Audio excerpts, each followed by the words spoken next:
thanks for coming. So today we're pleased to have Marek from Max Planck, and we'll talk about single source shortest path, right? No one knows Yes. what SSSP is. So single source shortest path problem. Yep. Please. Yeah, so thanks for coming in. I guess this will be more of an algorithmics talk rather than a combinatorics talk. But yeah, this is based on a paper that made it to SODA this year, and it was made together with two co-authors, Adam Kaszmasz and Wojtek Nadara. Both are from the University of Warsaw. So we're solving this problem that you might have heard of at some point of time during your career, namely single source shortest paths. So graph, find shortest path from a source. And we'll be working in directed graphs. The graph is going to have some number of vertices n, the number of edges m, and we solve this single source shortest path where the source is labeled S. We consider the easy case where the edge weights are positive, like non-negative real values. So this is like the most typical algorithms course kind of a shortest path problem. And here we consider this comparison addition model where if you have two weights of edges, you can add them together, you can add multiple weights together, you can compare the sum of weights together, and you don't care what the weights are in this model. Like they could be possibly huge real values, and you can kinda work on them as if they are black box opaque values. So you think that the weights of the edges are kind of those opaque values that you can add together, compare together, and so on. If you understand how Dijkstra's algorithm works for finding the shortest paths, it works in exactly this model. Because like it manipulates the edge weights by adding them together and compares those sums together. Here we'll be working in parallel model, which is called parallelogram or PRAM. I'll be saying a bit more about it in a second. But for simplicity, we'll add some more assumptions. Namely, first we'll be working in sparse graphs. Everything that I'll be talking here about will also work for denser graphs, where the number of edges is much larger than the number of vertices, but everything becomes much more complicated. And so for simplicity, let's just assume that the number of edges is proportional to the number of vertices, so the graph is pretty sparse. I'll also assume that there are no edges going into the source, because such edges don't make any sense whatsoever. And everything is reachable from the source, because like otherwise like it doesn't make sense to consider vertices not reachable from the source. And moreover, I will assume that every vertex and every edge has, every vertex has a constant in and out degree, namely at most 2. And if you want to see how to achieve that, consider this example graph where a vertex V has 4 edges coming in and 4 edges coming out. I could very easily transform it into a graph where where I make multiple copies of vertex V, such that every copy has the in and out degree at most 2, and a simple way how to do it is to transform V into a path of weight 0, a directed path of weight 0, where all the incoming edges 2, 1, 3, 6 are transformed into incoming edges into the path, and the outgoing edges are also transformed into the outgoing edges from the path. Okay. And we'll assume no tie-breaking issues during this talk. They're easy to resolve, but let's assume that there are no issues about what happens where two vertices have this the same distance from the source, how to tie break, whatever. Also, tie breaking mean like. So what happens two if shortest paths, or if two shortest paths, say to a single vertex, have the same weight, then what path is better? Or if two vertices are reachable at the same distance, then what vertex should I say is closer to the source? Like, let's not care about issues like that. And I'll also introduce this notion of O notation, where there's tilde above O, so I'll call it O tilde notation. And this O tilde notation hides factors that's polylogarithmic in the number of vertices of the graph.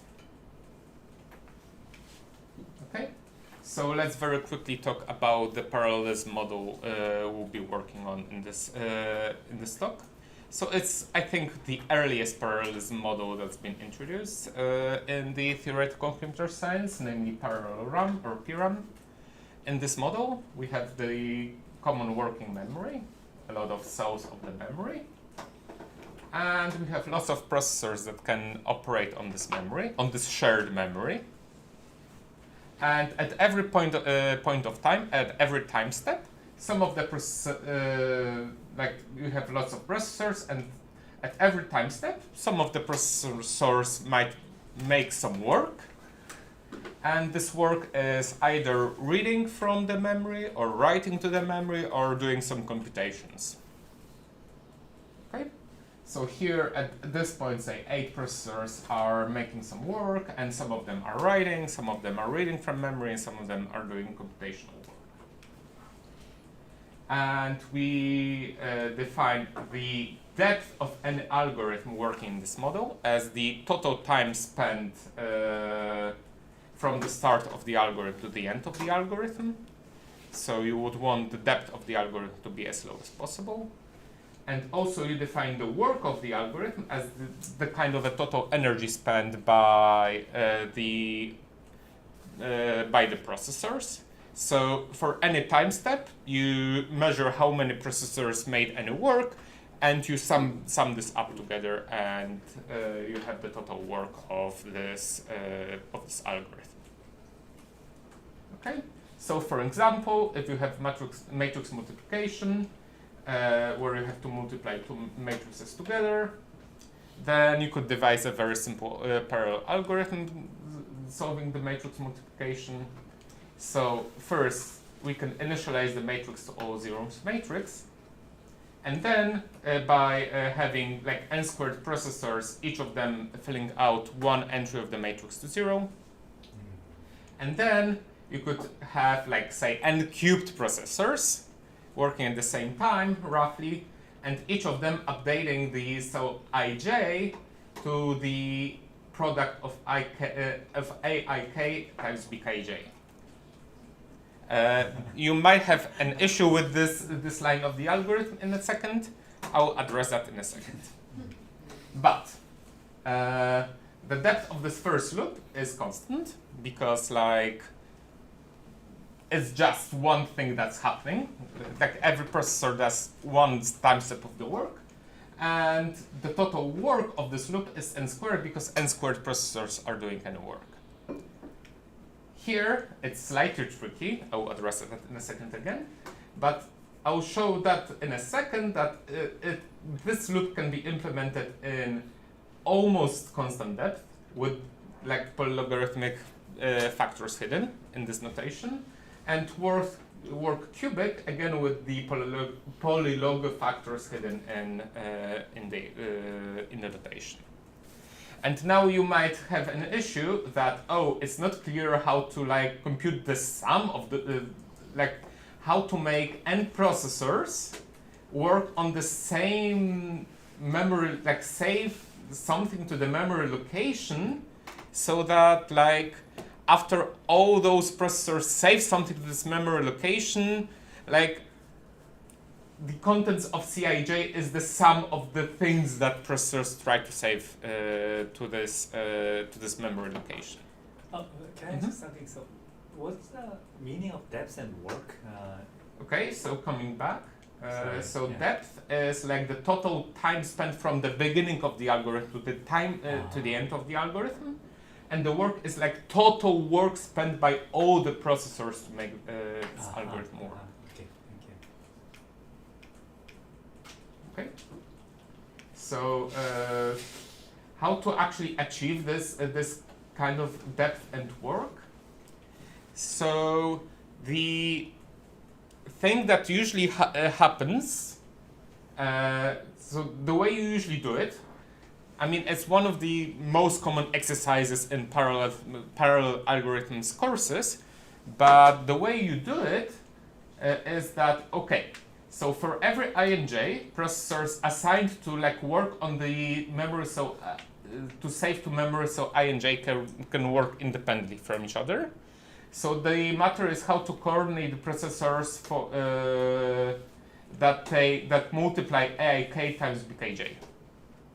Okay. So the way that it's usually done is by creating this kind of a binary tree. So for every fixed, for every ij from 1 to n, I create this kind of a binary tree. So here k ranges from 1 to n, and I create a binary tree, like out of the processors, where the kth processor stores in the leaf of a binary tree the value aij times bjk for aik times bkj.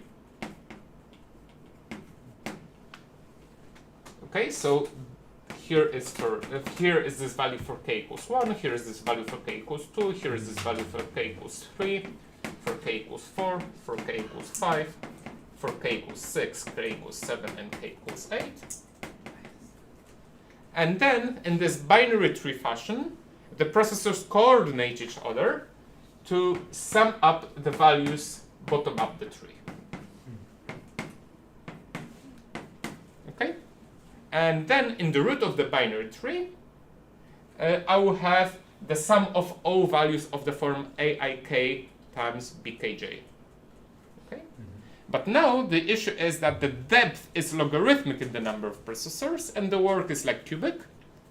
But here, in this work, I don't care really about the polar logarithmic factors. So throughout the talk, I'll be using this O2 notations to hide any logarithmic factors stemming from those kinds of tricks we do, say, to add up all the n integers, or do similar accumulation tricks like that. Okay? But this is like pretty much standard stuff in the area of parallel programming. Okay, are we fine with that? Any questions about that? Is there any other, like, for the same thing, if you increase depth, can you reduce work or something, some trade-off or something? I mean, so for instance, for this matrix multiplication thing, I mean, there are algorithms that work better in the cubic time. You have this Strassen algorithm and stuff like that. It's not immediately obvious to me that you can implement that in almost constant depth. You should actually be able to implement that in almost constant depth. So, but yeah, all in all, in many cases, you have this kind of trade-offs between the depth and the work of the algorithm, and the directed single source shortest paths is going to be one of the things where you actually have this kind of a trade-off. And we're going to explore it in a second. Okay, so let's come back to our motivation, why we actually study the parallel directed single source shortest paths in this weird comparison addition model. So let's consider yet another graph problem. I'm sorry for introducing so many graph problems, but consider this funny graph problem where which I call the minimum lexicographic bottleneck path problem. In this problem, I have a directed graph, the source and a sink. The source is S, the sink is T. and I have a directed graph between S and T, where each edge is labeled with an integer from 1 to the number of edges, and the weights are distinct. And I want to find a specific optimum path between S and T. And what does it mean, a specific optimum path? So here, if I have a path from S to T, I define the weight of the path as this maximum value, as this tuple consisting of the maximum value on the path, then the second maximum value on the path, then the third maximum value on the path, then the fourth maximum value on the path, and so on and so on. And I want to find the lexicographically minimum possible cost. So I somehow want to minimize the maximum value on the path, but if there are multiple paths that minimize this maximum value on the path, I want to minimize the second maximum value on the path, and so on. So you might recall, like if you know a bit about the algorithmics, you might have heard about the problem of minimum bottleneck path. In the minimum bottleneck path, all you want to do is minimize this maximum value on the path. But here in this problem, I want to minimize the maximums kind of all the way through. So among all the paths that minimize the maximum, I want to minimize the second maximum, then I want to minimize the third maximum, then I want to minimize the fourth maximum, and so on. Okay? So the problem is, how do I even try to solve this problem? It turns out that if you think about it, it's actually the shortest path problem. If you replace the weight W in this minimum lexicographic bottleneck path by weight 2 power W, it's actually solving the minimum, it's actually solving the shortest path from S to T, where those weights are 2 power the original weight. Computing takes a longer time.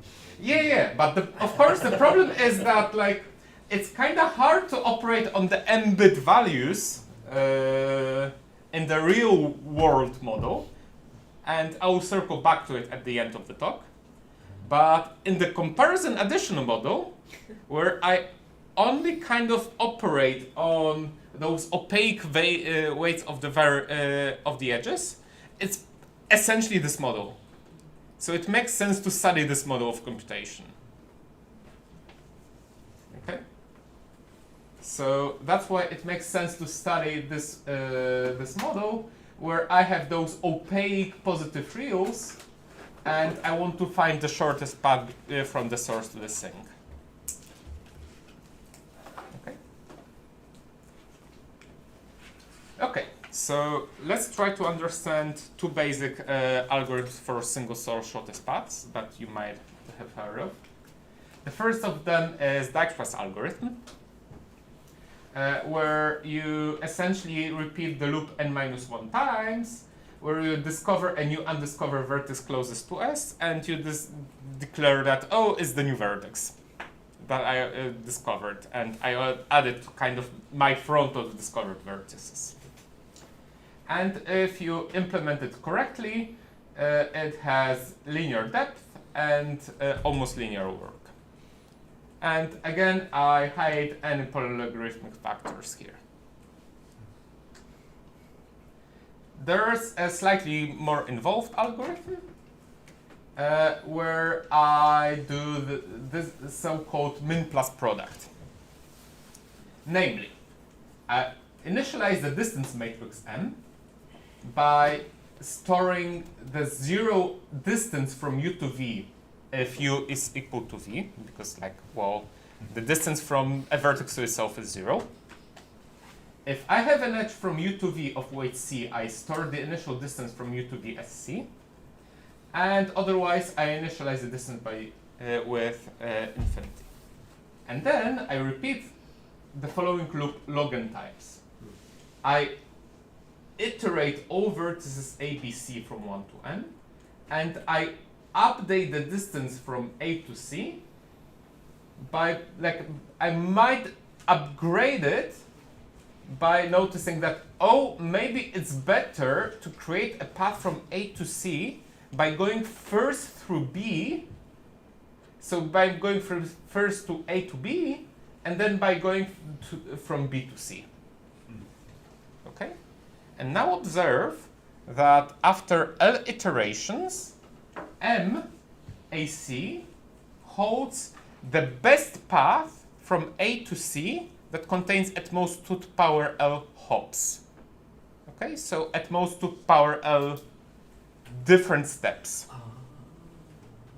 Okay, so after 0 iterations, I have the best paths using at most 1 step. After the first iterations, I have the best weight of a path consisting of at most 2 steps, then at most 4 steps, then at most 8 steps, and so on. So after log n iterations of this loop, I have the best path, the best weight of a path consisting of at most n steps. So this is actually the result. And observe that this algorithm actually stores the best possible path from U to V, or from A to C, whatever, for every pair of vertices. So we kind of overdo the work, because we compute the result for every pair of vertices. But observe that the depth of this algorithm is almost constant, it's polylogarithmic in the number of vertices of the graph, and the work is almost cubic. And I hope it's clear that this is the case. Okay, so we here have this kind of a trade-off. We can have a very bad depth, linear in the size of the graph, but very good work, namely linear, almost linear. But we can also have really great depth, almost constant depth, at the cost of having huge work, cubic work. So you could ask yourself a question, okay, maybe I can spend some larger depth, but have substantially better work. And this is a question that people have been asking themselves for a long time. So, consider this kind of a chart where on the x-axis I plot the work of the algorithm, and on the y-axis I plot the depth of the algorithm. So the Dijkstra's algorithm has linear work and linear depth. The min plus product algorithm has cubic work and almost constant depth. And consider there are some different algorithms as well. So, for instance, there is this work from Spencer in 1997 that provides, whose simplified version provides this kind of a trade-off here. So, paying n over t depth, I can have work n squared t. So, if you plot this kind of a trade-off on the chart, it's this kind of a linear function here. So you can trade off. So if you have linear depth, you can have n squared work. If you have almost constant depth, you can have n cubed work, like this min plus product. But you can also have everything in between here. So you have this kind of a trade-off. And I will actually give a quick rundown of this algorithm in a moment, because it will be very useful for our purposes. But there are also different algorithms. In 2017, there was this paper by Brinkman, Hansen, and Kreininger that achieved a better trade-off. So for n squared work, you could achieve the depth as good as cube root n, and you also have this full trade-off up to a cubic work and almost constant depth. But there's this issue that neither of those algorithms managed to get into subquadratic work. So let's call it this zone with subquadratic work and sublinear depth the miracle zone. And the question is, could you try to devise an algorithm that has both subquadratic work and sublinear depth?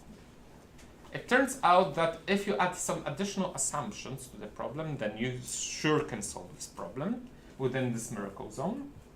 For instance, if you consider the undirected case, where the graph is undirected, then there are several papers, including the paper by Shi and Spencer, that actually managed to achieve those kinds of trade-offs, to manage to get into this this kind of a zone. Also, if you consider the so-called weakly polynomial model, essentially think that the weights, you actually know that the weights are integers that are bounded polynomially by, say, n to 100 or n to some constant value. Then you could actually get into this kind of a miracle zone.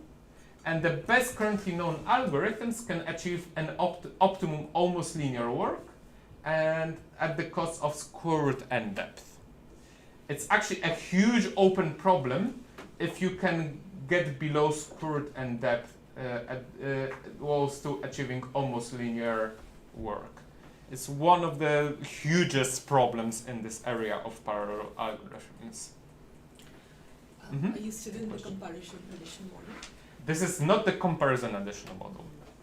This is like this weakly polynomial model where you actually are given the integer weights on input, and those integer weights are integers from 1 to something polynomial in n. But if you assume this comparison additional model, where you operate on real weights, those algorithms don't really apply. Can I also ask if, so when you talk about the depth of these red results, it's still O tilde. It's still O tilde, yeah. So if I assume that the weights are bounded by n to the polylog n, do these results still work? I think so. Those algorithms hide factors of the form, I think, log of the largest weight or log squared of the largest weight. So yes. So if the weights are n to power polylog, then everything should be fine. I think everything still should be fine. Okay, but we're talking about the addition comparison model, so those red algorithms don't really make any, don't really work great for us. We're also working with directed graphs, so what do? We make a dent into this miracle zone. So we have a pretty nice algorithm with some pretty nice complexity that I don't want to get into details like what this exactly means, but we make a slight dent into this chart, and I will actually sketch how to get into this zone. It's actually something that you can draw on the chart, and this is like actual values on the chart.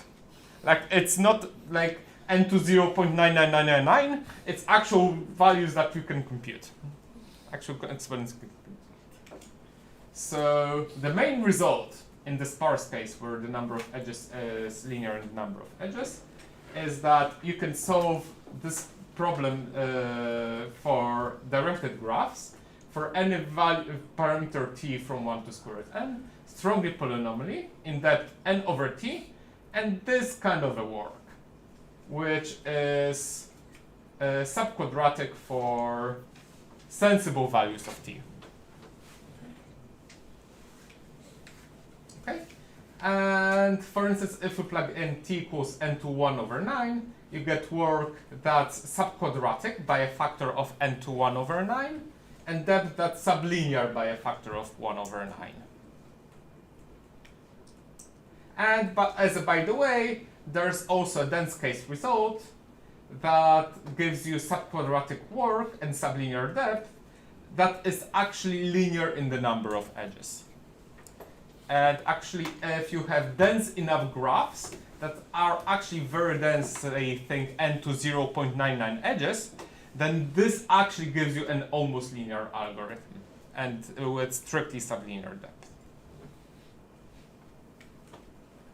Okay, as an example application, you can solve this minimum lexicographic bottleneck path in subquadratic work and sublinear depth.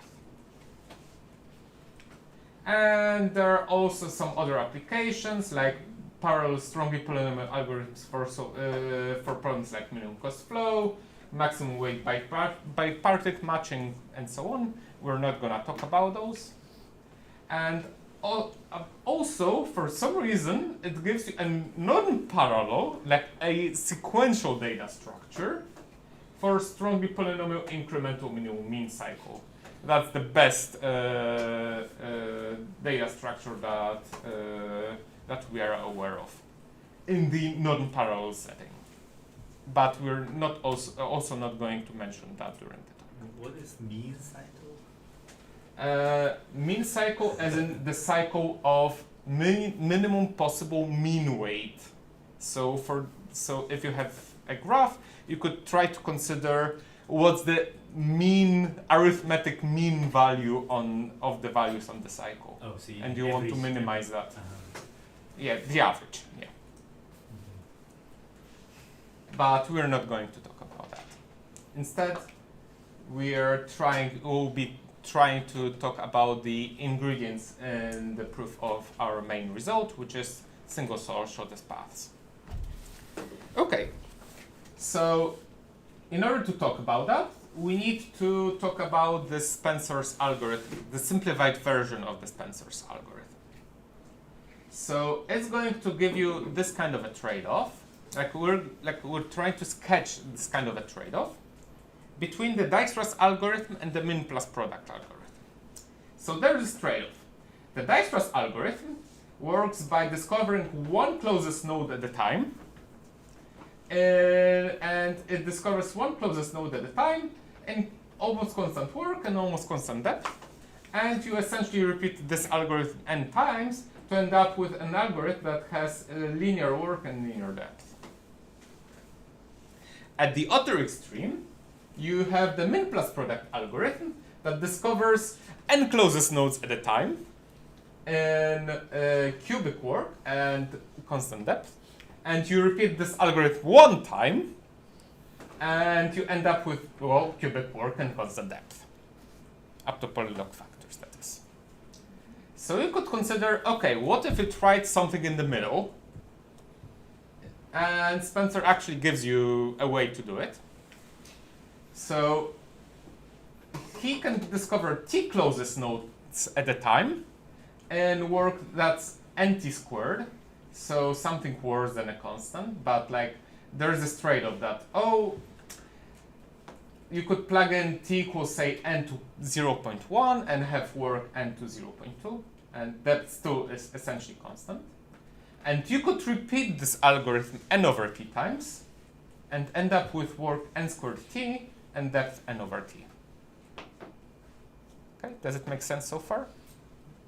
So we should probably describe how to discover t closest nodes in work nt squared and depth almost constant. And it's going to resemble this n closest nodes algorithm actually. So how do I do it? So I want to discover t closest nodes from this fixed source node S and work nt squared and depth almost constant. I will actually discover t closest nodes from all possible nodes at the same time and work nt squared and depth almost constant. And I will just give you the algorithm right now. So I'll use this notion of a near list. So I will initialize the 0th near list as this thing where for every edge leaving vertex v, so for every edge vw of weight c, I'll store in the near list the neighbor w at distance equals c. Well, and I will store actually the best t distances. Okay, so for every vertex v, I will store the t best guys, t closest nodes that I can reach within one hop from vertex V. And that's the contents of the 0th near list from vertex V. Does it make sense so far? Now, I'll iterate log t times. Okay, a lot of stuff is happening right now, but don't fret now. So I'll repeat the algorithm log t times, and now I'll iterate the following for every vertex V. I'll iterate all possible best t guys from vertex V. Okay, and I'll call the, okay, so I'll iterate the one of the best t guys called V prime for vertex V. I will iterate the best t guys from vertex V prime called V double prime, and I will add V double prime as a candidate for the best top t guy in layer I. Okay, so it's kind of very similar to this min plus product, but I only iterate the top t guys at every single time and not all vertices at the same time. Okay, and I create this list of candidates. I call it NLI minus in this way, and I'll create the top t guys, like the list of top t guys. I'll call it NLI by simply taking the best t distances to all distinct vertices. Okay, does it make sense?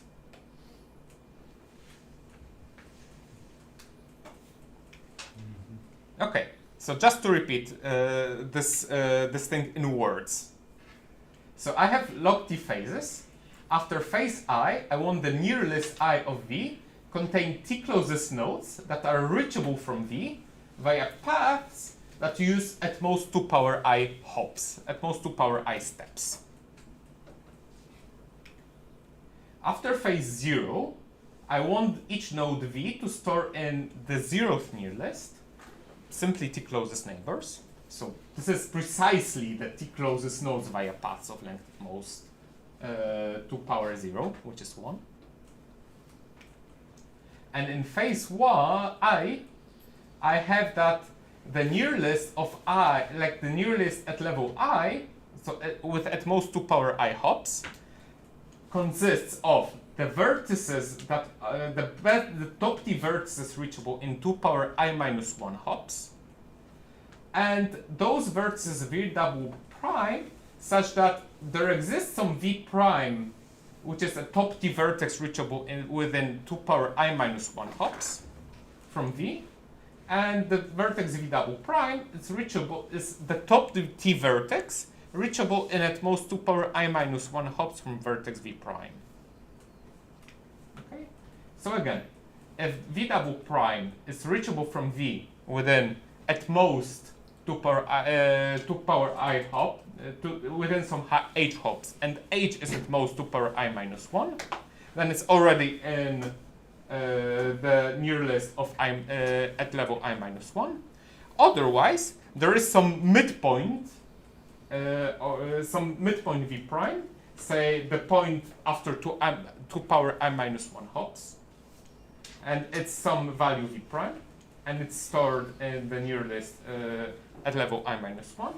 And then I make the remaining h minus 2 power I minus 1 hops to reach V double prime. Okay.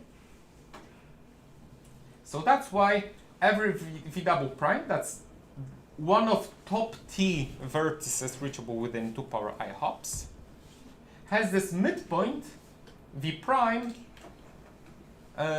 which I can reach within 2 power I minus 1 hops, and I can reach then V double prime within again 2 power I minus 1 hops. Okay, so in phase I, each node V invokes this claim, and it performs t squared work, and it performs constant depth. Because like each node V simply iterates all vertices in the ith minus 1 layer, those top t vertices, and for each V prime I iterate another top t vertices from the top t list of V prime. So all no, I perform t-squared work. And I filter out the top t candidates and store it in the ith near list of the vertex v. So I perform constant depth. Okay. So every phase, for every vertex, I perform t-squared work and constant depth. So since this is repeated in parallel for all nodes, it takes work n t-squared and constant depth to perform one phase. And I perform a logarithmic number of phases, so it's essentially a constant up to per logarithmic factors. So finding t closest nodes in total for all nodes takes work n t-squared and constant depth. Okay, and as end result, the near list of vertex v contains t closest nodes from v.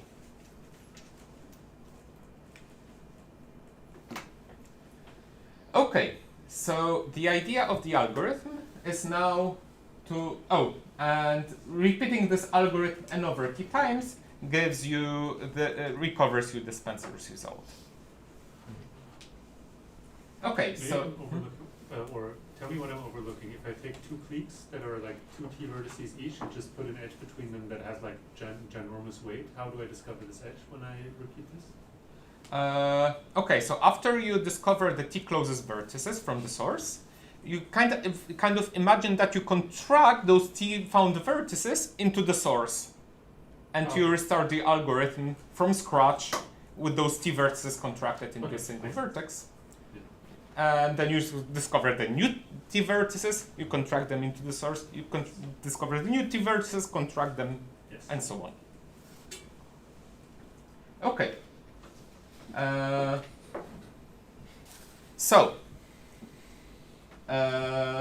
The issue is that, well, you cannot just restart the algorithm from scratch every time if you want to achieve subquadratic work. So you have to somehow reuse those near lists. So suppose I manage to compute those near lists, namely t nodes closest from v.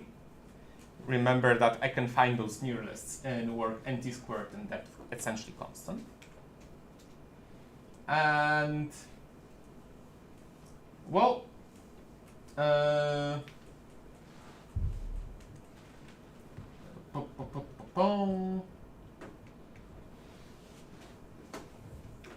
wait, I'm slightly confused. Okay.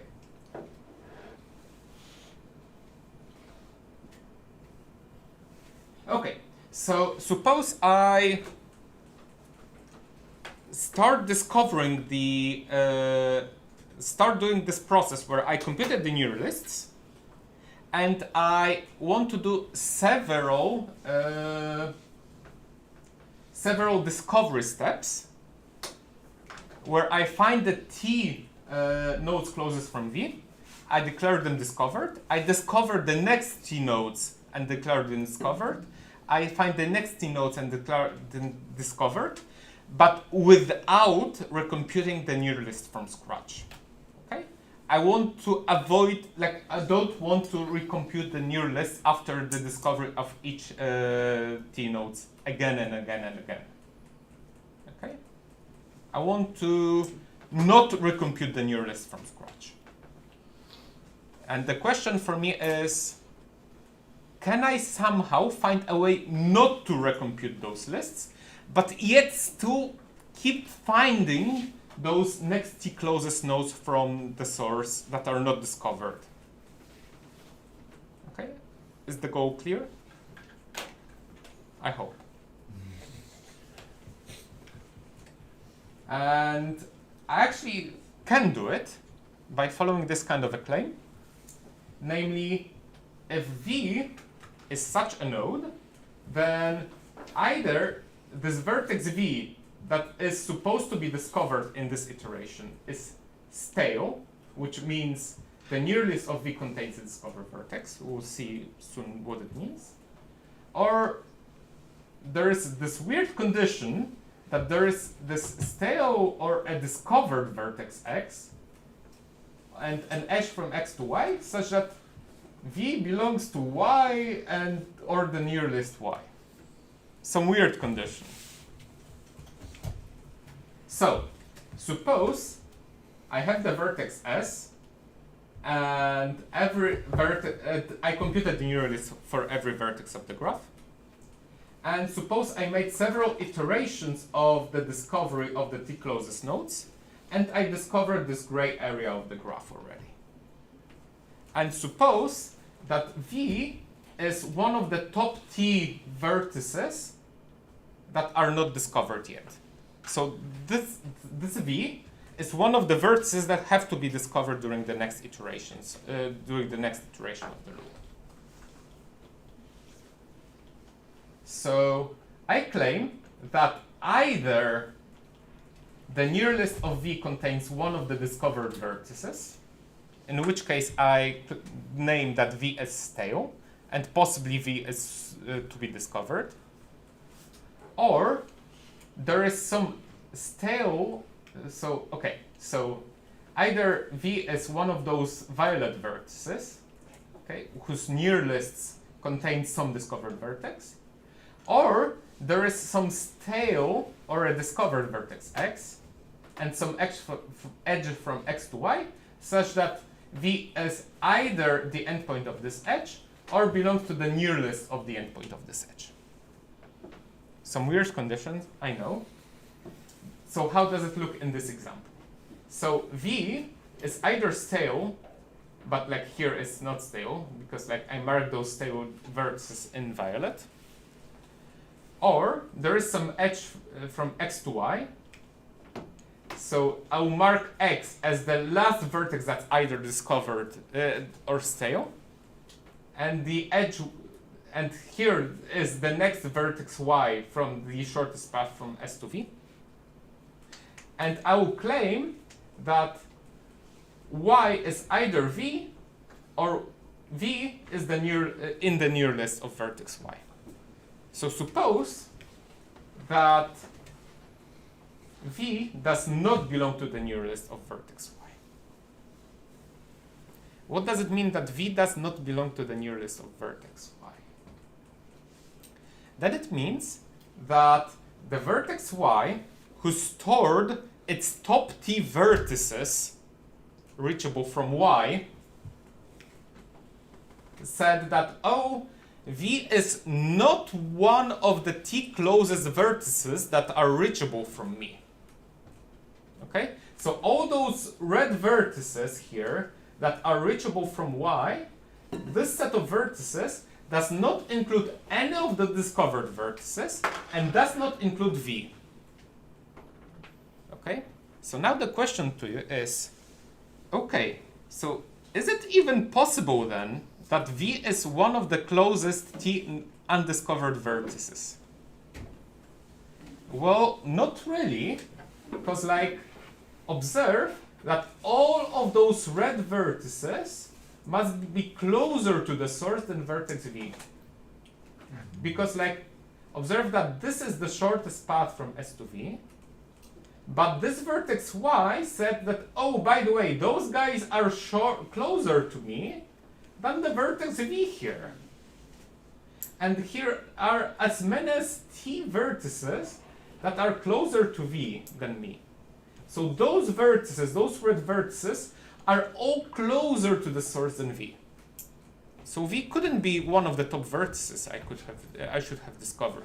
I should have discovered those red vertices. Okay? So actually, if V is to be one of those top t vertices to be discovered, then V is bound to be on the near list of vertex Y. Okay? Are we fine with that? Okay. So, again, so every vertex V to be discovered is either stale, so marked in violet, or there is some X that's stale or maybe discovered, such that the following edge on the shortest path has an endpoint Y, such that V is in the near list of this vertex Y. what's even the profit of that? Like, that's a very weird condition. And what's the point of that? So call those nodes V interesting. So suppose that G always has at most B interesting nodes. So either stale nodes or stale / discovered nodes X such that there exists X, Y such that V belongs to the set Y or a near list of Y. It turns out that I could create at every iteration, I could take all those nodes that are interesting to me in this iteration and run the Spencer's algorithm find closest only on those interesting nodes. Okay, instead of running the Spencer algorithm on n interesting nodes, I will run it on much fewer nodes, on B nodes at the single time. And this will take me work bt squared and constant depth, instead of work nt squared and constant depth. So I will run this algorithm for n over t iterations, and this will yield me work bt squared times n over t, so this is nbt, and depth n over t. And if it just so happens that the number of interesting nodes is always smaller, like strongly sublinear, say n to 0.99, I actually end up with a strongly subquadratic work algorithm and strongly sublinear depth algorithm. Okay. It turns out, well, no. It might happen that B is sometimes as large as linear. Unfortunate. It turns out I won't have, so I made some slides on how to improve this algorithm for like how to solve this problem. But well, I don't have too much time to actually say exactly how to do it. But what's the idea on how to resolve this problem? Okay, so instead of defining the actual near lists, I'll create some kind of an approximation of a near list. Okay, so here's the same slide. So here's the original slide. I'll create the same slide with some more space. This is essentially the same slide with some more spaces added around for some reason. I hope you can see it. Okay, so I'll create this thing called NL star that are T nodes roughly closest from V. And I will be able to create this NL star in work almost the same, NT squared, at the cost of slightly larger depth, O of T, but this won't be a problem for me. And the key property will be that each node will be in at most O of P sets NL star, where I have really freedom to choose how large P is. Think that P is square root n. And the claim will become a bit harder, a bit tougher, like a bit more involved. Namely, every interesting node will be either stale, with the same definition as before, so its approximate near list contains a vertex discovered so far, or V is quote-unquote heavy, which means that V belongs to at least P different sets, NL star, or maybe there is some stale, heavy or discovered vertex X and X from X to Y, such that V belongs to the set containing Y and the near list of Y. So what's the profit of that? So it turns out that if I have the iteration number I plus 1, then the number of discovered vertices is roughly Ti so far, because I discovered T vertices in every iteration. The number of stale vertices, how much is it? Well, I missed O of P here. but the number of stale vertices is the number of vertices such that its near list contains a discovered vertex. Okay? But observe that each node, so in particular each discovered node, is at most O of P sets NL star. Okay? So the number of different sets such that a discovered vertex belongs to the near list is at most P times the number of discovered nodes. O of P times the discovered nodes. So here's this O of P times the number of discovered nodes, and this is the upper bound for the number of stale vertices. So the number of stale vertices is O of P times Ti.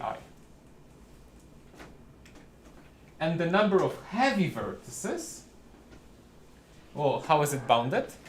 The total size of the near lists is n times t, because remember that near lists store t closest, approximately t closest nodes that are closest to v.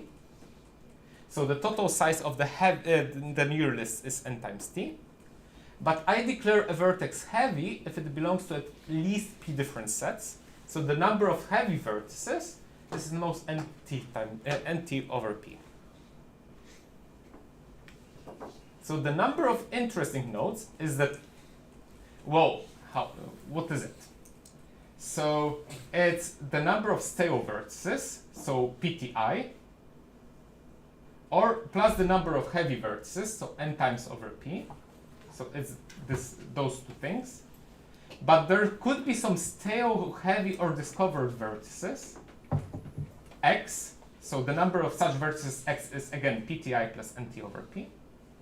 And edge x and iterate. You can iterate all edges from x to y, of which there are constant because every node has constant out degree. And iterate all vertices v from y from the near list of vertex y. This adds a factor t. So the number of possible nodes v is pti plus nt over p times t. Okay. So you should think that, well, plugging in p equals square root n, this gives me square root n times some factors depending, some poly of t times I. So this is the number that's going to grow slowly over the iterations of this thing. Well, so in particular in early iterations, the number of interesting nodes is going to be very much sublinear in n. And after only like say cube root n steps will become too large for my liking. Okay. And so find closest will work in time the number of interesting nodes times t squared. So again, it's square root n times some polynomial in t times the number of iteration. And the depth of finding those closest t nodes is again almost constant. Okay, so very early iterations are going to be pretty efficient. And the further into the forest I go, the slower the iteration will be. Okay? And here are some slides on how to actually compute those near lists, which I'm going to skip because I don't have time to do it. And here are some details on how to prove that, well, those near lists actually compute the stuff I needed. But let's get back to this slide, NL star. So again, find closest works in times square root n times poly of t times the number of iteration I and constant depth. But now the problem is, well, I need to iterate this process n over t times. And I cannot really afford to run this process n over t times because the late iterations are going to be very, very expensive for me. So how do I deal with that? The trick is to simply restart everything from scratch every so often. So recall the situation. NL star of V stores T nodes that are roughly closest from V. I can compute all NL stars, do this kind of a preprocessing, and work NT squared and depth O of T. And then afterwards, after I compute the NL star of V for every vertex V in this work and depth, I can run the ith iteration of finding the next T closest nodes in work square root n times poly of T times I and constant depth. So every so often, I'm going to simply trash the entire precomputation of NL star and restart the precomputation from scratch.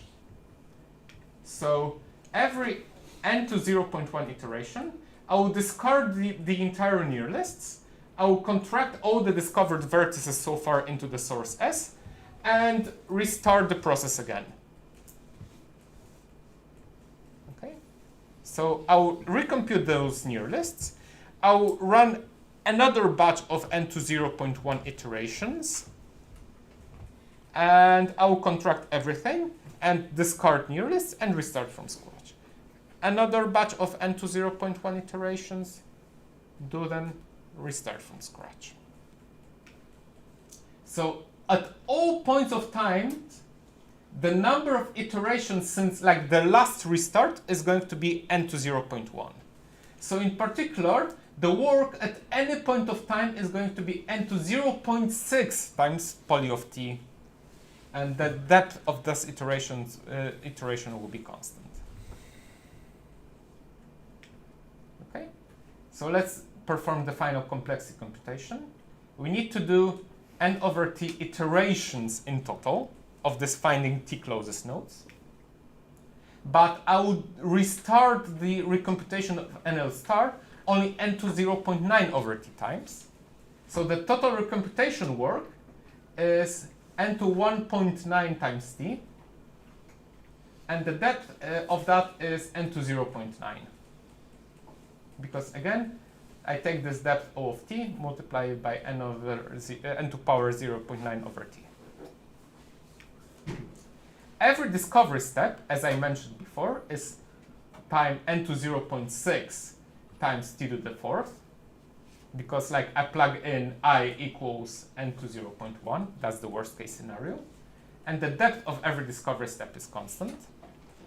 And well, I need to do every discovery, like I need to do n over T iterations of this discovery step in total. So the total work is this multiplied by n over T. So n to 1.6 times T cubed. And the depth is n over T.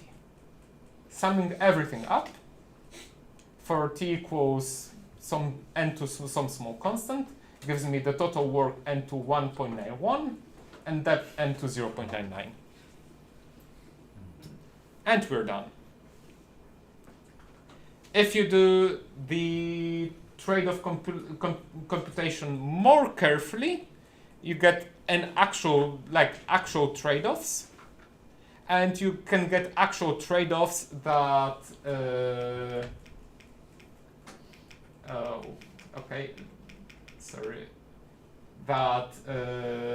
is actually of this form: n to 5/3 T squared plus n to 3/2 T to 7/2. I omit the details, they are really boring, and I don't want to get into details. But like to sum up, we give the single source shortest paths algorithm in the addition comparison model that manages to get both subquadratic work and sublinear depth. It was not known how to do it before, and that's the most important output of our work. As a result, we solved several problems that were not known how to do them in subquadratic work and sublinear depth, including those bottleneck paths. However, there are several open questions, and the one that's interesting to me the most is, can you achieve the trade-off that's at least as good as Dijkstra for so manages to achieve linear work and linear depth, and has this trade-off and achieves some kind of a trade-off. So can you achieve the work that's, say, slightly superlinear, but sublinear depth? We don't know whether that's possible or not. I mean, it, like, most probably it's possible, but like not with our approach, like not with our approach easily at least. So that's still open. And again, in the case of weakly polynomial algorithms, there was this chart, that there was this thing where people were considering almost linear depth and sub-square root n depth, and that's also a huge open problem in the area. Okay, so with that, I would like to thank you. And if you have some open, some problems, some questions, then. So I'm wondering about the negative weights, right? So the Bellman fold algorithm find either a negative cycle or a shortest path. Can you do the parallel algorithm for that? Oh, that's a good question. We were actually wondering about that, because like recently there was a lot of progress on the single shortest paths in the negatively weighted graphs in the addition comparison model. Like there was this breakthrough, so there was this well-known, of course there's well-known Bellman-Ford algorithm that works in time n times m. But there was this breakthrough paper of Feynman that managed to improve past that in non-parallel model. And I think it's been improved several times. I forget what's the current best algorithm for that. I think it's,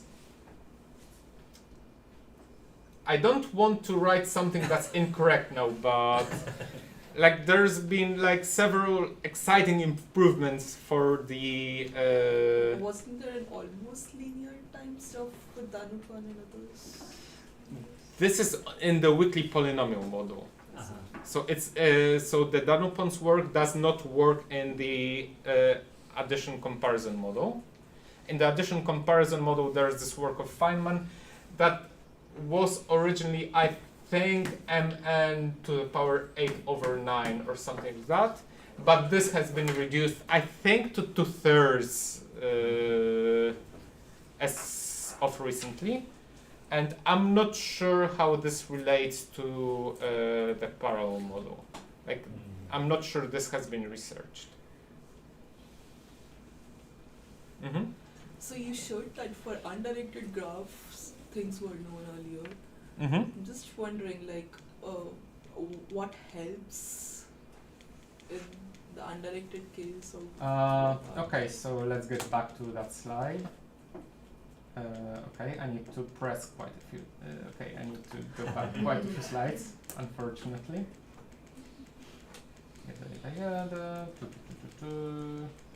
Okay, so we're talking about this slide. So, okay, I need like 30 seconds to try to recall what helps you in the undirected case.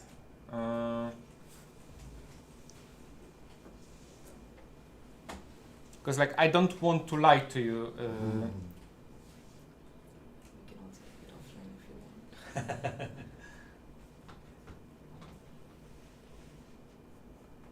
want. Yeah, but that's a really good question. I kind of remember that a month ago, but like I don't remember it right now.